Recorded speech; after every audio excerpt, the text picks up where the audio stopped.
Mie îmi place la Dr. Lind. Mi-e place la Dr. Lind. Ne place căldura, dragostea și respectul cu care am fost copleșiți încă din prima clipă când am ajuns. Ne place că nu este doar o școală, Dr. Lind este o familie.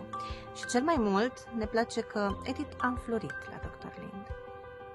Eu am venit la școala Dr. Lind pentru că mi-aș dori să învăț să cânt la pian și la vioară.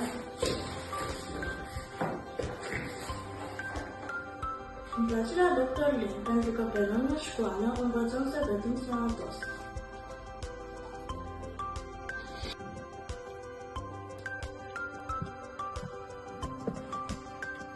Aici ne începem ziua cu Dumnezeu prin cântec, studiu și rugăciune.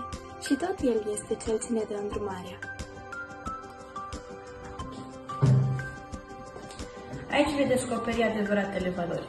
Dragostea pentru aproapele, cinstea, responsabilitatea și formarea unui caracter frumos.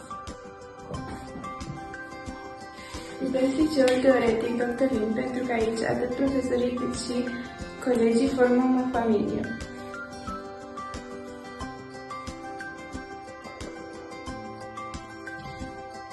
La performanță ajungem prin perseverență. Vă așteptăm la Dr. Lind!